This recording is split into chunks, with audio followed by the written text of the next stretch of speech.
Todos. Alguém de primeiro aí? O pessoal aí. Certinho. Eu faço essa série de palestras sobre as parábolas de Jesus à luz da doutrina espírita, onde eu tento trazer os ensinamentos de Jesus para uma linguagem mais atual e aprofundando certos temas de acordo com aprendizados que a gente tem na doutrina dos espíritos, seja nos livros atribuídos a Allan Kardec, ou livros psicografados por médiuns, ou até escrito pelos médiuns a próprio punho, para a gente ir tentando entender o que Jesus realmente quis passar. Eu sempre gosto de lembrar que a minha intenção com a palestra é trazer um ponto de vista, que é sempre a vista de um ponto, mas nunca a vista total. Então, minha intenção não é trazer verdades absolutas, mas questões para a gente refletir em cima do que estamos tentando aprender.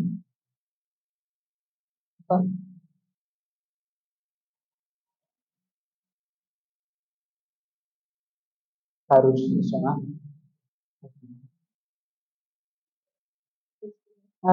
A gente testou tudo antes, mas na hora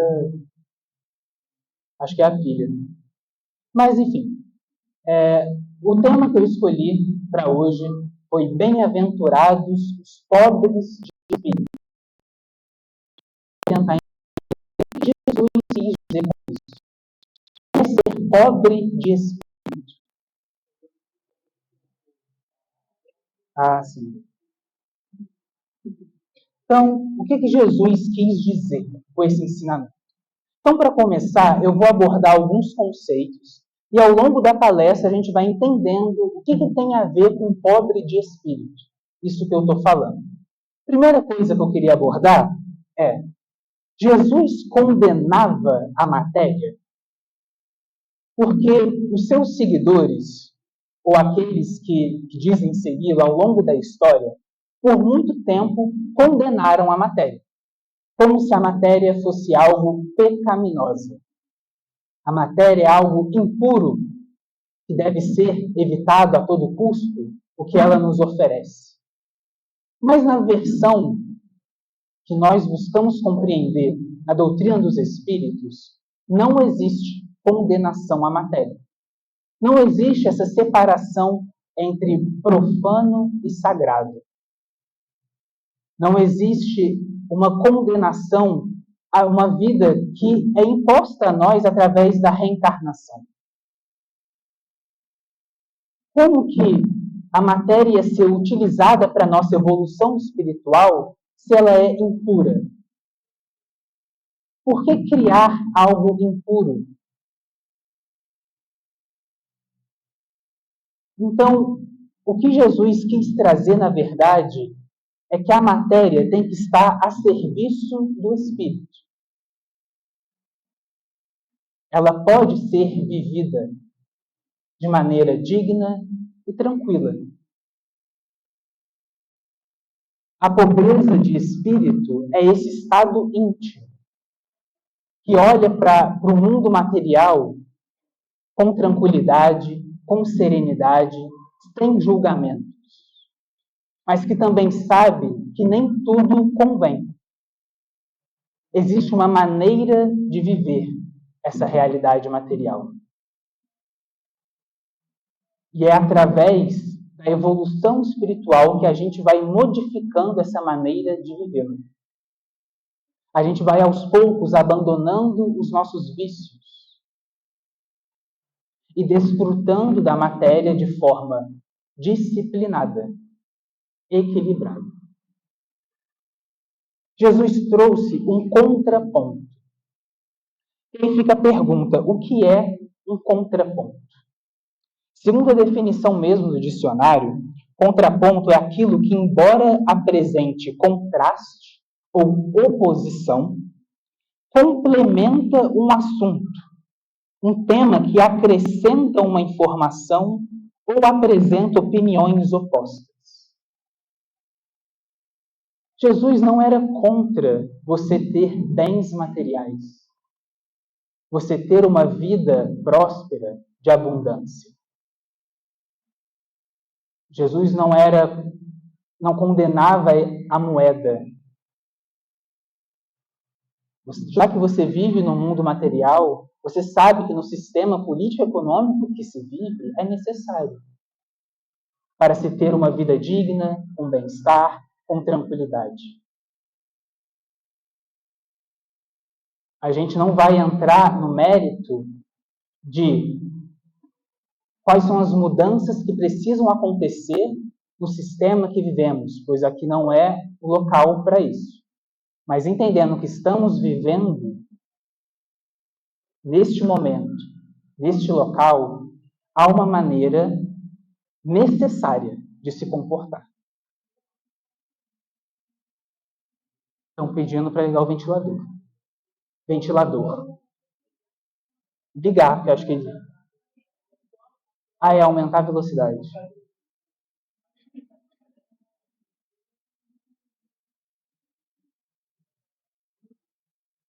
Esse está...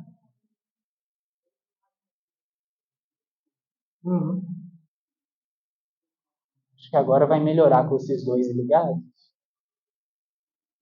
Acho que agora é melhor. Aqui na frente está tranquilo? Tudo bem? Certo?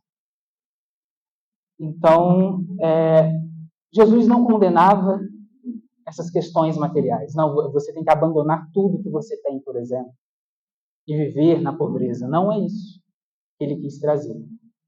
Mas é um estado íntimo. É você olhar para dentro. A humildade não é uma questão de ter ou não uma condição financeira boa. Você pode estar numa condição considerada difícil e ser uma pessoa extremamente arrogante. Assim como você pode ter condições melhores e ter esse estado interior de humildade. Então, tudo é sagrado. A vida por inteiro é sagrada. Quando você vem numa encarnação com a missão de renunciar a tudo, isso é sagrado. Mas quando você está numa encarnação onde você tem oportunidade de desfrutar, também é sagrado. Constituir uma família é sagrado. Renunciar à família também é sagrado. Depende do seu momento evolutivo e do que foi planejado para você nessa encarnação. O celibatário é sagrado.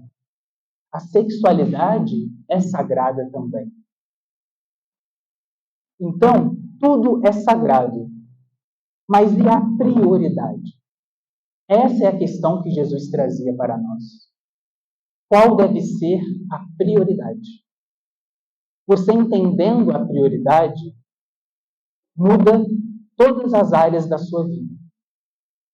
Quando você entende que a prioridade não é a sua personalidade egoísta e ter todos os seus desejos atendidos, mas é buscar entender na sua intimidade o que o seu espírito precisa e qual foi o contrato que você fez, vamos dizer assim, pré-encarnatório.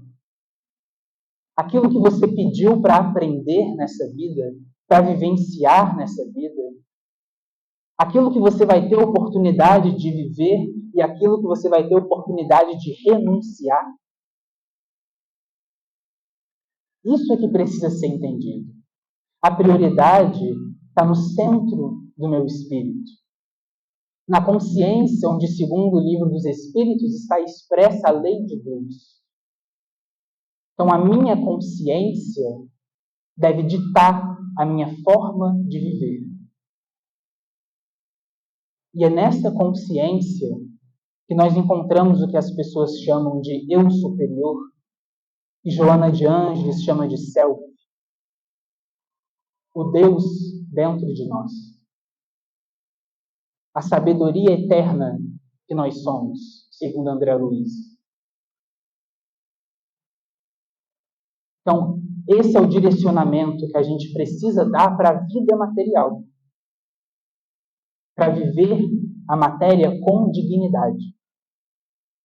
O que norteia os seus desejos? É essa pergunta que você precisa fazer. O que me motiva a tomar as atitudes que eu tomo? Eu ainda sou motivado pela ganância? Sou motivado pelo meu orgulho?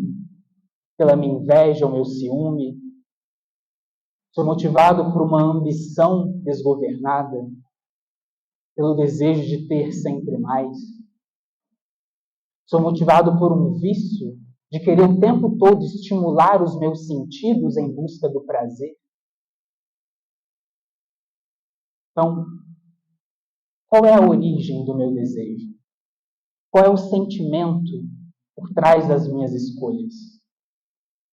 O que me motiva? Por que eu estou aqui, encarnado no planeta Terra, na família que eu estou, no corpo físico que eu estou, que muitas vezes não é do meu agrado, com delicadezas na parte da saúde que eu tenho, com tendências psicológicas, dificuldades emocionais, mentais, intelectuais. No país que eu estou encarnado, no momento de transição planetária. Por que eu estou aqui? Muita gente fala, não sei se eu aceitei, encarnar. Você não só aceitou, como você pediu. Pouquíssimos são os espíritos que ainda estão no que a gente chama de reencarnação compulsória, que devido aos seus atos nem tiveram tempo de planejar e de escolher. Imposição da lei divina. Muitos de nós entramos numa fila, a maioria, e não via a hora de estar aqui, estava doido para vir, porque sabia da importância que era. Até porque já era para estarmos melhores. Tivemos escolhas no passado de evoluir através de um caminho mais tranquilo e até mais rápido. E a gente está aqui tentando recuperar o tempo perdido. Somos espíritos atrasados no planejamento da evolução do sistema solar e de toda a Via Láctea. Porque existe um planejamento das diretrizes planetárias, das diretrizes galácticas, de espíritos que têm uma evolução que nós nem entendemos ainda o que é.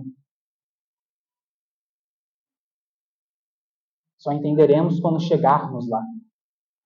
Espíritos que já se uniram com a vontade da fonte criadora. Espíritos que, através do livre-arbítrio, não têm mais livre-arbítrio, porque eles não querem mais escolher. Todas as suas escolhas são a vontade de Deus. Eles não precisam mais do livre-arbítrio. E nós chegaremos lá. O que é um Cristo planetário? Como pode um espírito saber de tudo o que acontece num planeta e governar esse planeta? E governar mais de um planeta? Espíritos que fazem parte de todo um planejamento da Via Láctea. Como isso é possível? Prepostos divinos que fazem parte das criações dos planetas, dos sóis. Quem são esses espíritos? E como eles se tornaram esses espíritos? São privilegiados ou percorreram todo o caminho que nós estamos percorrendo? Percorreram, segundo a doutrina dos espíritos. E Jesus é um desses. E por isso, ele sabe exatamente quais são as nossas necessidades, as nossas tendências. E trouxe um contraponto necessário para o nosso pensamento. Porque a gente estava focado demais na matéria, viciado, apegado. Então precisava de alguém para vir e trazer uma mensagem contrária de tudo que a gente estava fazendo.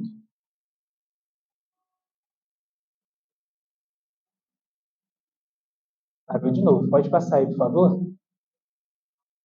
Aí eu botei aqui, materialismo versus espiritualidade.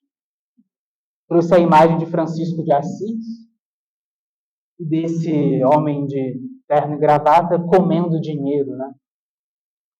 Porque quando a gente se prende ao materialismo, aos vícios, a gente desenvolve uma ambição, uma ganância, que busca somente o prazer, e um prazer efêmero, um prazer imediato, sem pensar nas consequências para o futuro. E aí eu trouxe essa imagem porque, como sociedade, nós desenvolvemos uma falta de respeito absurda com a natureza, com o nosso planeta, né? E muito se fala da nova terra, do mundo de regeneração, mas não tem como haver nova terra sem terra, sem um planeta capaz de abrigar a humanidade. E aí eu lembrei de uma música que fala, né, quando todos os rios estiverem secados, as árvores destruídas, vocês não poderão comer dinheiro. Aí eu trouxe essa imagem, né, desse homem se alimentando dessas notas. Porque os valores estão invertidos.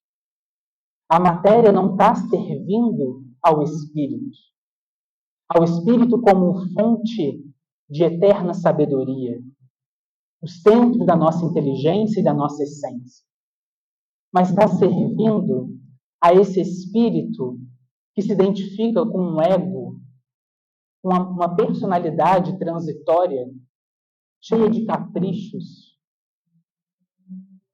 cheia de vontades que são só para satisfação própria, que não se identifica com um ser pertencente a um todo, mas visa somente a si mesmo. Essa ambição, esse materialismo, nos leva a um orgulho, nos leva à corrupção. Esse materialismo nos leva a esquecer do que verdadeiramente importa, dos valores da simplicidade e da humildade. Então, o espírito se torna refém da matéria, se torna refém das ilusões que nós mesmos criamos, se torna refém de uma vida transitória, passageira, e abandona a vida verdadeira, a vida eterna. Esquece que aqui é só uma passagem para aprendizado. E fica viciado, apegado. E aí tem uma característica que a doutrina nos explica, que é do nosso corpo mental. A mente é vista como um corpo que é impressionável. No trabalho de terça-feira de Frei Fabiano de Cristo, no socorro que a gente faz aos espíritos, a gente vê, por exemplo, um espírito que chega na mesa mediúnica, passa com um frio tremendo, aí você tem que plasmar um cobertor de luz, uma manta de luz para aquecer aquele espírito. Mas como pode um ser desencarnado sentir frio? E aí você entende a história daquele espírito e viu que ele morreu num lugar muito frio, de hipotermia. A mente é impressionável. Quando ele chega no plano espiritual, ele ainda está sentindo frio, criado pela sua própria mente. Então imagina um espírito que volta toda a sua vida para a matéria e para os vícios. Como será que ele chega no plano espiritual? Qual será a sua sintonia? Para onde ele vai? E o que ele faz no plano espiritual? E aí a gente entende aquelas descrições que tem gente que tem pavor, né, em livros espíritas do umbral, que é uma mistura de gemidos, de dor, de sofrimento, misturados com prazer desgovernado. E aí a gente entende por que tem médium que vai nessa zona e não consegue trabalhar. E é extremamente afetado. E como lidar com essas vibrações se você não tiver uma mente preparada para não se impressionar com isso? E se você tiver questões mal resolvidas dentro de você, assim como aqueles espíritos que estão ali? E aí bate a sintonia.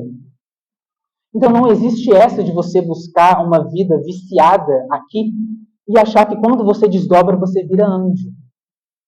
Vai poder trabalhar ao lado de Frei Fabiano de Cristo. Não é assim que as coisas funcionam. Tem uma ciência, tem uma lei por trás de tudo. E até para ser útil é por merecimento. Maior parte por necessidade. por misericórdia, porque todo merecimento só é merecimento nosso por causa da misericórdia divina. Porque se fosse depender só da gente, aí o negócio era bem mais feio do que é. Então, nesse jogo de materialismo versus espiritualidade, a gente entende do que realmente somos capazes de realizar. Até onde realmente estamos seguindo Jesus. Até onde realmente eu sou capaz de desdobrar para uma dimensão superior e ter contato com esses espíritos superiores lá, sem eles precisarem vir até mim. Tem gente que queria tanto e se acha injustiçado por não ter essa oportunidade. Mas não é injustiça, é uma lei de evolução espiritual. Pode passar, Alberto. Então eu coloquei esse lugar dentro de nós. É para esse lugar que Jesus queria nos levar. Nesse lugar pode haver a ganância, eu sempre quero mais. O ego nunca está satisfeito. O Flamengo ganhou 2 Libertadores, mas eu quero que ele ganhe a terceira. E vou torcer esse ano para ele ganhar a terceira. Nem estou usando isso como exemplo, não. Eu sou flamenguista e vou torcer mesmo. Vou torcer Gabigol ser artilheiro de novo. Já não basta ser o maior artilheiro brasileiro, eu quero que ele faça mais gols. Fascinado pelos sentidos. Quando você só busca o prazer. O prazer não é nada do mal. Faz parte da vida e está tudo bem. Mas só buscar o prazer. Não pensar nas consequências do prazer. Não entender que a vida ela nos ensina a desfrutar do prazer, mas também a lidar com os dissabores, com as dificuldades. Quem quer só prazer se torna muito imaturo emocionalmente e não consegue lidar com as dificuldades naturais da evolução espiritual. Até aquilo que é simplesmente para ela crescer começa a considerar que é um castigo divino. Nossa, eu devo ter feito muita besteira em outra vida. E às vezes nem é por isso. É um desafio natural da evolução espiritual que você sabia que ia passar e você queria. Para se tornar mais tolerante, perseverante, paciente, dócil, verdadeiro. A pessoa que está nesse lugar da ganância, do materialismo, do orgulho, ela se preocupa demais com seu status, com a forma como ela aparenta para os outros. Quando eu comecei a palestrar, eu ficava muito preocupado se as pessoas iam me interpretar mal e coisas assim, né? E teve uma vez que eu estava muito tenso com isso, aí eu pedi orientação para a espiritualidade, aí apareceu uma frase para mim: fale para agradar a Deus e não aos homens. Eu falei, tá bom. Arrogância e comparação. Aquele que se preocupa demais com status, fica o tempo todo se comparando. Aquele que tem a roupa melhor que a minha, o carro melhor que o meu, qualquer atributo que seja. Está sempre num espírito de competir. A vida é uma competição. Nós somos ensinados isso desde pequenos, muitas vezes. Sempre a competir, competir, competir. Então a gente esquece que o outro, na verdade, é nosso irmão diante de Deus. E vira nosso inimigo. Aquele que eu tenho que vencer, que eu tenho que superar. Eu posso criar em mim um complexo de superioridade ou um complexo de inferioridade. É entrar nessa cobrança incessante, que não acaba mais. Por isso que a gente troca a cobrança pelo incentivo. Eu vou me incentivar a ser melhor do que eu sou hoje, dentro do que eu quero ser melhor e do que eu considero ser melhor. Mas não vai haver mais competição, cobrança, nem comparação. Medo de perder sua posição. Isso aí, seja no trabalho, seja até no ambiente familiar, seja algum título que a pessoa tenha, perante a sociedade, seja no ambiente religioso, no centro espírita.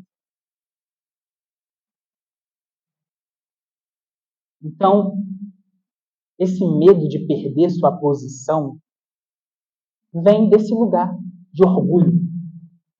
Porque aquele que não está preocupado exageradamente com a sua própria personalidade e quer simplesmente servir e ser útil à causa, não se preocupa em perder sua posição, em perder seu status, em perder nada.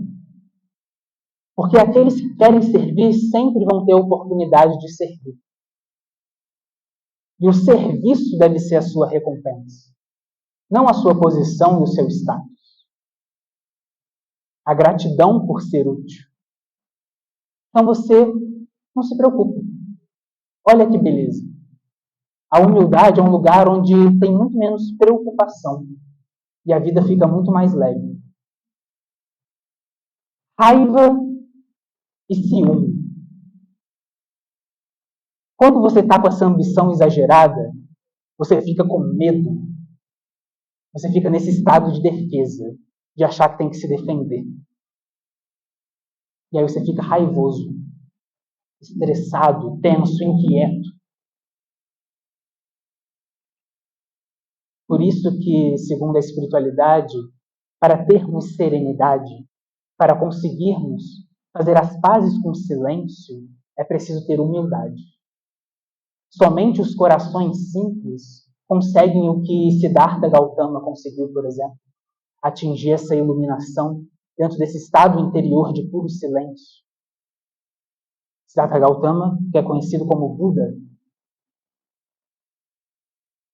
mas existe um caminho para chegar nesse lugar. E o orgulho não te permite chegar lá. E o ciúme? O ciúme é querer ter posse do outro. O ciúme é querer ser dono do afeto do outro.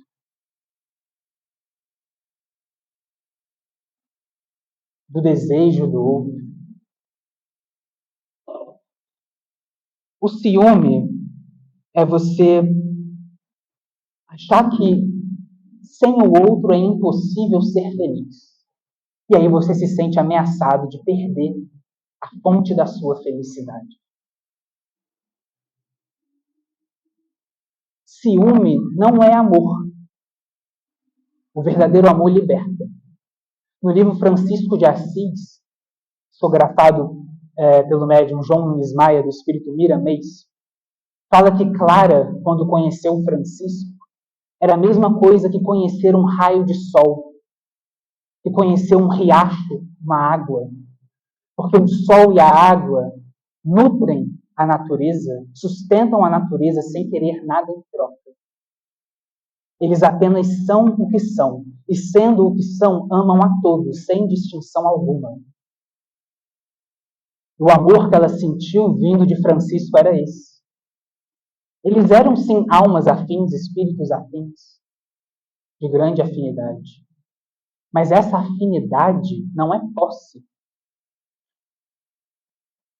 Um espírito de luz, o desejo que parte dele é de apenas amar, e não de ser amado. Ele pode ser amado? Óbvio. A gente vive para amar e ser amado. Mas a intenção dele é de se dedicar, é de servir. É de contribuir para a realização do outro. Não é ser a fonte da felicidade do outro, porque isso é muito egoísmo. É contribuir para a felicidade do outro. E permitir que o outro contribua para a minha. Mas ninguém é de ninguém. Como diz o romance espírita, que até virou filme. Né? Essa posse não existe. E enquanto a gente não soltar essa vontade de ter essa posse, não haverá amor verdadeiro. A impressão para nossa mente é o contrário, né? Tem gente que se a pessoa não sente ciúme, ela acha que não é amada, você não me ama de verdade. Mas é o oposto.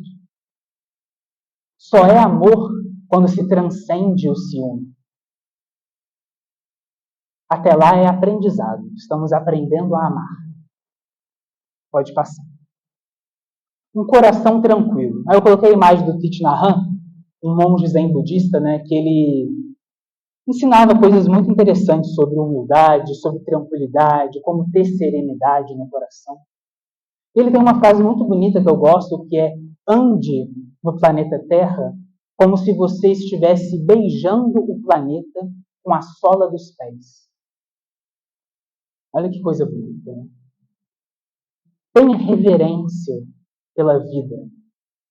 Não veja a igreja, o centro espírita, o terreiro de Umbanda, a roça de Candomblé como um lugar sagrado. Veja todo o universo como um lugar sagrado. A grama que você pisa, o asfalto que você pisa, o carro que você dirige, a cachoeira que você mergulha, a água que você bebe. Entenda que o sagrado está em tudo, o tempo todo. Busque Deus no cotidiano, na sua vida. Para ter simplicidade, entender que nas pequenas coisas da vida é que está a verdadeira grandiosidade. Às vezes a gente vive esperando momentos enormes de acontecimentos incríveis e nunca chegam. Ou quando chega não é aquilo que a gente esperava e passa rápido e logo volta uma vontade de ter de novo. Porque a felicidade, na verdade, é um conjunto das pequenas coisas. É aprender a valorizar a simplicidade da vida. Por isso que vale muito mais você desenvolver a humildade, a simplicidade, porque são valores que você vai carregar com você para sempre. Agora, se você buscar o contrário, você vai carregar isso também com você. Graças a Deus não vai ser para sempre. Mas muitas vezes você vai ver, por exemplo, espíritos afins a você na frente, na evolução espiritual. Você vai se sentir para trás, vai ficar triste, vai pedir para a espiritualidade uma forma de acelerar a sua evolução para você alcançar aqueles que você ama. E aí vem encarnações duríssimas e de sofrimento, porque você pediu, porque você não queria ficar para trás. Que a saudade era uma dor moral que você não estava suportando. Muitos de nós temos, se não todos, uma família espiritual nos esperando de braços abertos. Espíritos que foram e a gente ficou, vamos dizer assim. E aí a gente sente aquela saudade que nem sabe de quem é, nem de onde é. Parece que nasceu com a gente. Pode passar, Alberto. E aí eu coloquei que para valorizar um castelo é preciso valorizar o tijolo. É de tijolinho em tijolinho que se constrói o castelo. Ou de pedra em pedra. Você não pode valorizar uma construção se você não valorizar cada pequena parte dela. E é exatamente essa percepção diante da vida, esse olhar que tem espíritos como Francisco de Assis. Essa humildade, essa simplicidade. De não ter pressa, mas também de não ficar parado, não perder tempo. De não ficar ansioso porque confia na providência divina, mas não esperar os milagres caírem do céu. E de buscar esse estado interior de simplicidade, de serenidade, de silêncio. E apreciar a beleza da vida. É muito comum nesses espíritos a ligação com a natureza. Já perceberam isso? Todos esses espíritos vêm com essa ligação. Francisco talvez seja até a parte mais marcante, que as pessoas mais conhecem sobre ele. A ligação com os animais, com todo o reino natural. Porque tem um respeito por toda a vida. você vê numa tangerina a beleza do universo. Numa árvore, numa flor, num beija-flor voando, nas abelhas. Quem sabe um dia conseguiremos ver nas baratas também, nas aranhas, né? Na palestra do domingo que a gente teve no Momentos com Jesus, o tema era Bendito que vem em nome do Senhor, né? Eu falei, um dia a gente vai conseguir olhar para a barata e pensar Bendito que vem em nome do Senhor. Aí depois eu brinquei, Bendito que vai em nome do Senhor também. Né? Então, essa capacidade de ter esses olhos, de ter essa percepção diante da vida, vem da humildade, vem do amor, vem da serenidade. Precisamos buscar essas qualidades em nós para chegar nesse lugar. Não tem outro caminho. Esses são os pobres de espírito. Aqueles que esquecem os exageros, as paixões, como um vulcão dentro de nós. Aqueles que são desapegados, que sabem amar sem apego, que sabem libertar aqueles que eles amam, e que sabem colocar em primeiro lugar a vontade de Deus, e não da minha personalidade, que não vê as coisas como elas são. Pois ainda tem muitas ilusões. Então, que a gente tenha essa pobreza de espírito, essa tranquilidade e apreciar a sabedoria das coisas simples. É aí que está a maior inteligência humana. Pois é.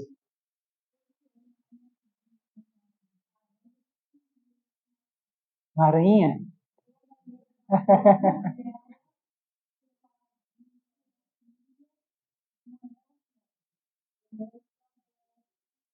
Isso aí, filha de Deus também. Eu tenho uma tatuada aqui, ó. Maranhinha, um escorpião. De uma outra época da minha vida. Mas, brincadeira. Mas, então, nessa simplicidade de coração, que a gente encontra o alívio, né? O orgulho, segundo José Carlos de Luca, no livro Feliz, é o maior destruidor da nossa felicidade. Porque você fica o tempo todo preocupado e tenso. Enquanto na humildade, no desapego, você está livre. Ele encerra de um jeito muito bonito, falando que o pobre de espírito admira a árvore florida que ele não plantou, mas que está ali no caminho dele. Ele agradece a Deus. Ele nem teve o trabalho de plantar algo tão bonito. Só está ali. Alguém plantou por ele. Ao ligar o rádio e ouvir aquela canção da sua vida, ao ir para a cama com um bom livro, tomar um café com um bolinho de chuva na presença de uma amiga, caminhar junto à beira-mar ou num parque, saber agradecer mais do que reclamar, comemora suas pequenas vitórias, celebra a exuberância da vida nas coisas mais simples que ela nos dá. Se você for pobre em espírito, pode se dar isso agora mesmo. É só se permitir. Então você começa a compreender que a felicidade está disponível aqui e agora para você. Mas tem que ter olhos de ver e ouvidos de ouvir. É isso? Acho que agora acabou. Então, para encerrar, a nossa... Foi no tempo certinho, olha. A nossa resolução de ano novo. Para quem não sabe, no final da palestra, eu sempre lembro a resolução de ano novo que a gente fez na primeira palestra do ano, que é uma...